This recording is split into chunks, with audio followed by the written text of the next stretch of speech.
반갑습니다. 송지준입니다. 최근 뉴스타파에 김만배, 신앙님 두 사람의 녹취록 조작 보도 때문에 굉장히 시끄러운데요. 근데 이거는 안 시끄러운 게 이상한 거겠죠. 이번에 녹취록을 조작했다라고 하는 논란의 핵심은 대선을 사흘 앞두고 당시 이제 가장 논란이 됐던 게 대장동 이슈 아니었습니까? 대장동 이슈가 이재명이 몸통이다라고 하는 건 일반 국민들이 다 알고 있었는데 당시 뉴스타파 그리고 또 김만배의 녹취록 보도로 인해 가지고 사실상 대장동의 몸통이 이재명이 아니라 윤석열일 수도 있다라고 하는 인식이 만들어지지 않았습니까?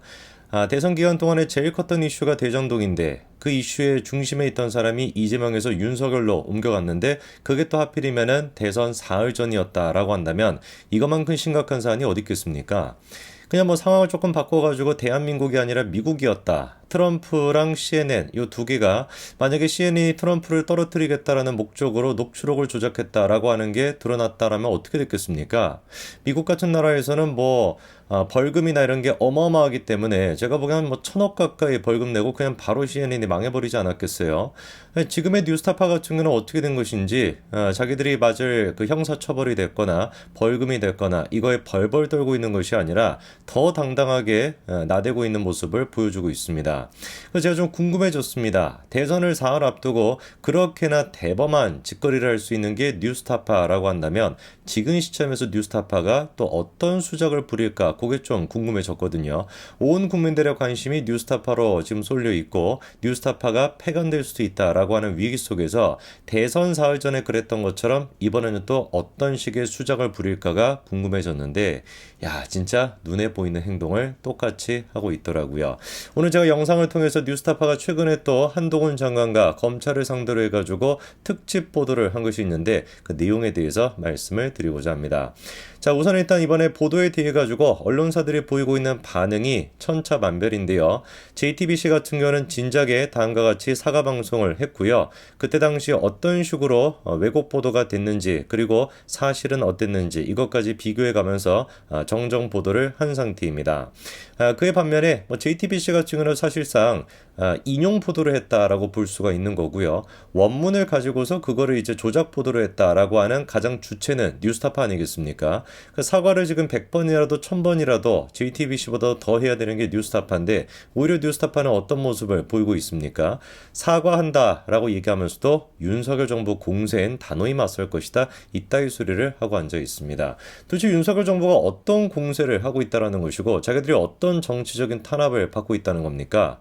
오히려 자기들이야말로 민주주의의 핵심이라고 할 수 있는 공정한 언론을 훼손시킨 그 죄만 생각해 보더라도 입을 꾹 닫고 아니 그냥 입을 없애버리더라도 지금 모자랄 판인데 도대체 무슨 공세를 당하고 있다는 것인지 상식선에서 도저히 이해가 안 됩니다. 그러면서 또 최후의 발악으로 어떤 수작을 부렸었어요?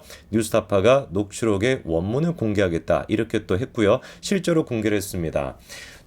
김만배랑 신앙님 두 사람의 녹취록 원본을 공개하겠다라는 것도 뉴스타파가 약간 잔머리를 굴렸던 것이죠. 그러니까 저런 식의 원문을 공개함으로써 오마이뉴스가 됐거나 경향신문 한겨레 등등등 약간 이런 식의 기간지 역할을 하는 언론사들이 야 이거 봐봐라 이게 어떻게 뭐 조작이 됐다라는 것이냐 뉴스타파가 할 수 있는 의혹 제기를 한 것이지 이런 식의 보도가 나오기를 아마 기대를 했을 거예요. 그런데 원문의 뚜껑을 열어보니까 이게 웬걸 어떻게 된 것인지 뉴스타파의 조작이라는 게 더 확실해졌었습니다. 한마디로 얘기해서 원본 짜깁기라고 얘기할 수 있는데 이거는 뭐 조작이라고 볼 수밖에 없어요. 원래 김만배랑 신하님 두 사람이 했던 발언을 보면은 조영이라고 하는 사람한테 커피를 타줬던 사람은 윤석열 당시 중수과장이 아니라 누구였다? 박모 검사였다라고 하는 게 원문 녹취록에 들어가 있습니다. 빨간색 부분에 그 내용이 들어가 있죠. 근데 그 부분을 정확하게 뉴스타파가 덜어내고 그냥 박영수가 윤석열이하고 통했던 거야. 통했지 그냥 봐줬지라고 보도를 했던 겁니다.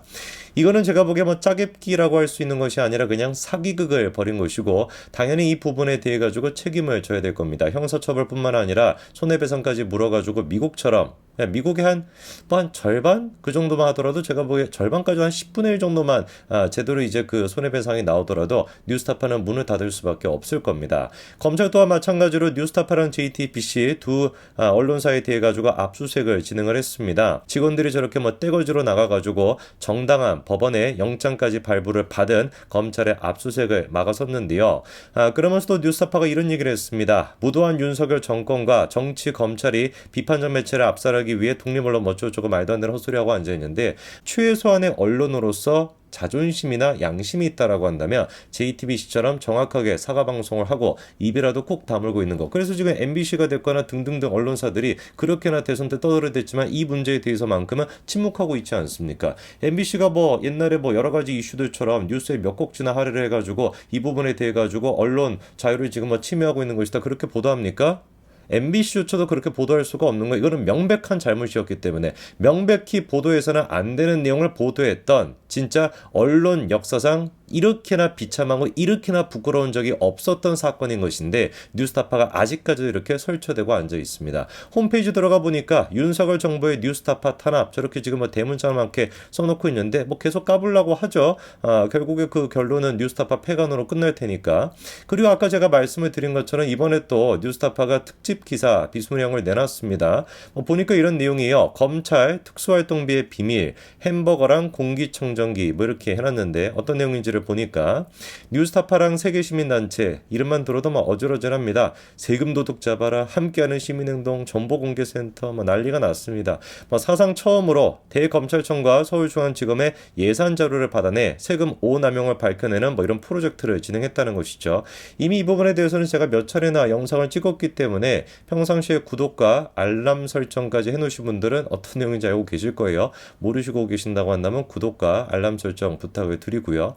뭐 간단한 내용입니다. 그러니까 이제 그 검찰 특활비 이래가지고 어떻게 해서든지 간에 윤석열 당시 이제 서울중앙지검이었을 때 그리고 또 한동훈한테 뭔가 이제 건덕지를 잡기 위해 가지고 특활비를 가지고 지금 이렇게 시비를 거는 것인데 결론은 그냥 이렇게 생각하시면 돼요. 특활비를 집행하는 건 누구다? 물론 검찰이 이제 뭐 세부적으로 집행을 하겠습니다만 애당초 그 특활비를 받아오고 그거를 이제 분할해가지고 나눠주는 역할은 누구서부터 시작되는 거예요?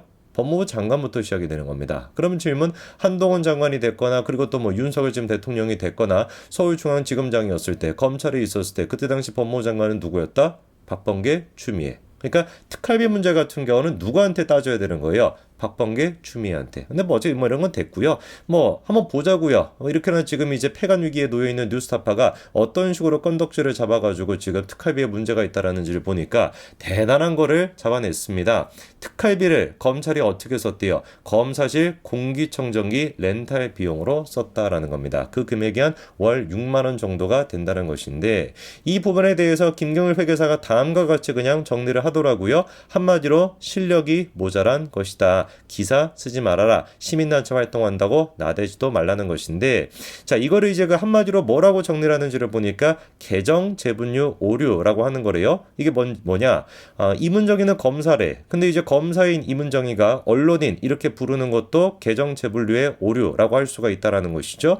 근데 말하다 보니까 이건 좀 심각하지 않냐? 어떻게 이문정이를 언론이라고 부를 수가 있냐? 이문정을 언론이라고 하면서 언론산 주고 하면은 이상한 거 아니냐라고 하고 계시는데 실제로 송건호 언론상 누구한테 갔습니까? 이문정한테 갔었습니다. 무슨 뭐 검찰 개혁을 위해 가지고 검찰의 내부 비리를 폭로했다라는 것으로 송건호 언론상까지 받았다라는 거죠. 뭐 김경일 회계사가 여러 가지를 써놨습니다만 그리고 뭐 결론은 아무 문제도 안 되는 것이고 중요하지도 않다는 것이고 이거를 가지고 만약에 필드 나가서 저런 거 찾고 있는 회계사가 있으면은 17일, 18일로 쥐어 터지게 된다. 뭐 이렇게까지 써놓고 있는데 그 뭐 이런 얘기입니다. 뭐 비용 처리를 우리가 한다라고 했었을 때 그리고 또 이런 식으로 특활비를 집행한다라고 했었을 때 지금은 뭐 렌탈비 이런 식으로 고지고대로 적어놔서 문제가 되는 것인데 그거를 그냥 뭐 다른 식으로 묶어가지고 비용 처리하는 게 충분히 가능하다라는 것이죠. 검찰 내부적으로 쓴 게 맞다라고만 한다고 하면은 그게 이제 검찰의 바운더리를 벗어나가지고 무슨 뭐 술 마시는 데 썼다 이러면 문제가 될 수가 있겠지만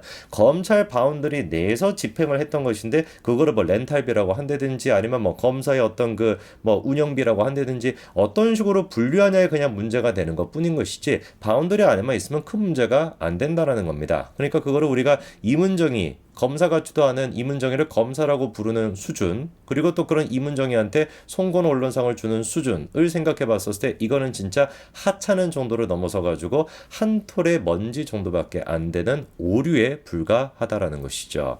뉴스타파가 언제까지 이렇게 까불지 한번 봐야 되겠습니다. 사상 초유로 무슨 뭐 검찰 특활비를 찾아내가지고 엄청난 지금 막 기사를 썼다라고 자화자찬하고 있습니다만, 글쎄요, 그 자화자찬의 끝은 제가 보기에 폐간이지 않을까 싶습니다. 여기까지 말씀드리겠습니다. 감사합니다.